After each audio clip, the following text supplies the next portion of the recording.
LMTV Uganda program ebera stebas banange mbabuzaako mune kusinza mu bitundu ebyenjawulo mugamba mutya banange Ibra kutumiddeko nnyo mwebale kutuwagira LMTV fans mugamba mutya Alafat John banaye mwenna Sapriti Aisha Yusufu buli muntu wenna kyomanti kyokola kiyamba LMTV banange ogamba otya groups ezenjawulo eziturabira ku imo eziturabira ku Facebook Team Princess Agatha Stress Killer Team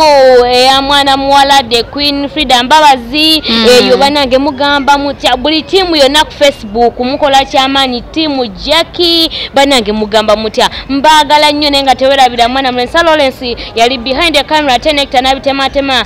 King himself King Montage nabirali okubanga biteka ku screen atenze Queen Sylvia ne Joma Ken twakubanga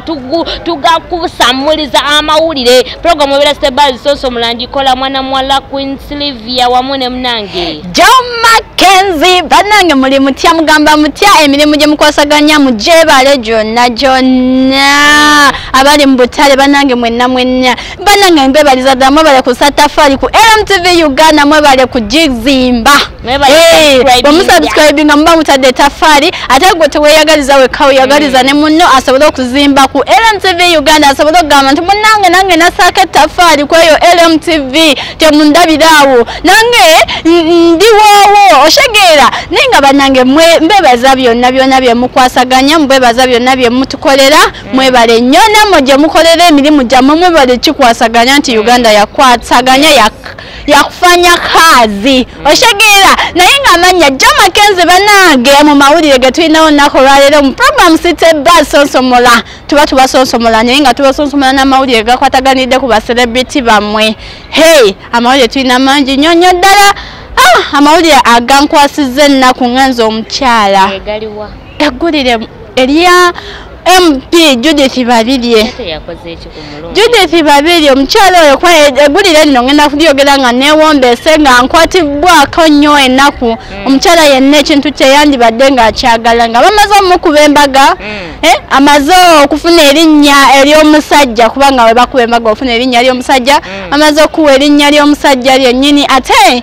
newatuukawo enkayana ne divorce immediately myezi gyabadde mitono batugambe mwaka gumu n'emyezi ng'ena kwetaano ekitegeeza nti obufumbo buno tebwalastinze nnyo naye mwana muwala oba omukyala oyo Judith Babirye enkayana zaali zatandika ddala so n'agendako n'ebweru nga tannazaala ng'olubuto lukyali luto n'agenda ebweru gye yazaalira naye era byaganye balwanaganye nabyo ne bigaana nga obimanyi obufumbo biba temukwataganye Ssebulime MP yazzeeyo wa mukyala we omukulu olweyo olukadde lumanye ensonda yabayimbira akayimba ne bakavuma naye kaali kakola olweyo olukadde lumanye ensonda munnange lundi olweyo olukadde yalutegedde nti lumanye ensonda n'addayo naye si kirungi mu maaso gani ga Judith Babirye omukyala oyo banange tumusaasireko ffenna abali eyo omukyala wenna kubanga omukyala teri mukyala asobola kyagala teri mukyala akisanyukira okubanga bamudivorcinze naye nga yo bayawukanye mateeka kooti yasazeewo bayawukanye mateeka gaga mukyala mukulu ge yakaaba yasobya kubanga bw'obanga omuntu obadde omwagala bw'oba wasalawo nti nova emabega ate lwaki oddayo lwaki omalira ono omupya obudde bwe oshegeera mu kisajja yalina ensobi abakyala ffe tetuba na nsobi kubanga ffenaffe tubeera tetubitegeera batukwana bukwanyi naye nga bambi byebyo ebifo ewa Judith